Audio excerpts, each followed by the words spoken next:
नमस्कार दोस्तों, मैं हूं दिलजीत और आप देख रहे हैं एक्स्ट्रा न्यूज लाइव। देश G20 की अगुवाई कर रहा है और भारत देश इसकी अध्यक्षता कर रहा है। विश्व भर से 20 देश भारत की धरती में शिरकत कर रहे हैं और ये अपने आप में गर्व की अनुभूति है। प्रधानमंत्री नरेंद्र मोदी की अगुवाई में G20 की अध्यक्षता करते हुए एक अहम फैसले लिए जाएंगे। इसमें कई मुद्दों की बात की जाएगी, कई ऐसी योजनाएं तय की जाएंगी। अंतर्राष्ट्रीय स्तर पर भारत को एक मौका मिल रहा है कि वो अपनी एक पहचान बना सके। तो वहीं दूसरी तरफ देश भर में 7 उपचुनाव के फैसले आ गए हैं, जिसमें 7 में से 3 सीटें ही सिर्फ बीजेपी के पाले में पड़ी हैं। बाकी 4 सीटें इंडिया गठबंधन के खेमे में गई हैं और ये अपने आप में क्या बड़ा मैसेज दे रहा है कि 2024 में क्या मोदी मैजिक कम होता दिख रहा है, ये अपने आप में बड़ा सवाल है। तो एक बहुत बड़ी नज़र जो घोसी उपचुनाव को लेकर थी, उस पे भी लोगों की नज़र टिकी हुई थी। घोसी उपचुनाव क्यों था खास? क्योंकि यहाँ पर उत्तर प्रदेश के मुख्यमंत्री योगी आदित्यनाथ के साथ साथ उत्तर प्रदेश के दोनों उप मुख्यमंत्री, कई मंत्री, कई विधायक, सांसद, कई बड़े चेहरे यहाँ पर रैलियाँ और जनसभाएं कर रहे थे और कहीं ना कहीं ये सभी को लग रहा था कि हो सकता है मोदी मैजिक काम करेगा, क्योंकि दारा सिंह चौहान यहाँ से विधायक थे और जब उन्होंने बीजेपी का दामन थामा तो कहीं ना कहीं ये एक समझ में भी आ रहा था कि हो सकता है जीत पुराने चेहरे की ही हो।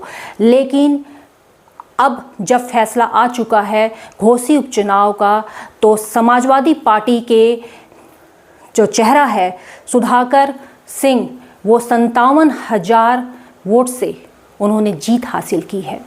ये सिर्फ एक जीत नहीं है, बल्कि 2024 के चुनाव के पहले ये एक निर्णायक मुद्दा, एक निर्णायक ये जो चीज़ें थीं ये सामने आ रही हैं, जो कहीं ना कहीं अब बीजेपी को ये सोचने पे मजबूर करेगा कि क्या मोदी मैजिक अब कम होता जा रहा है, क्या जनता अब मोदी के चेहरे को बदलना चाहती है।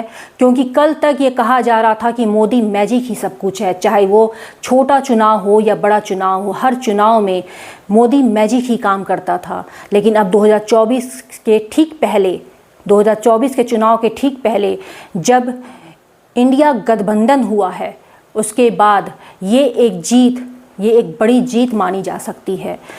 और अब देखना ये है कि इस हार का ठिकरा किसके माथे पर फूटता है, क्योंकि जब भी जीत हुई है तो वो जीत प्रधानमंत्री मोदी के हाथ सर गया है। लेकिन यहाँ पर जो ये घोसी उपचुनाव था, यहाँ पर उत्तर प्रदेश के मुख्यमंत्री, उत्तर प्रदेश के उप मुख्यमंत्री, मंत्रियों के साथ ही यहाँ तक कि इंडिया गठबंधन के जो चेहरे हैं, यहाँ पर से सिर्फ समाजवादी पार्टी की तरफ से ही प्रत्याशी उतारा गया था।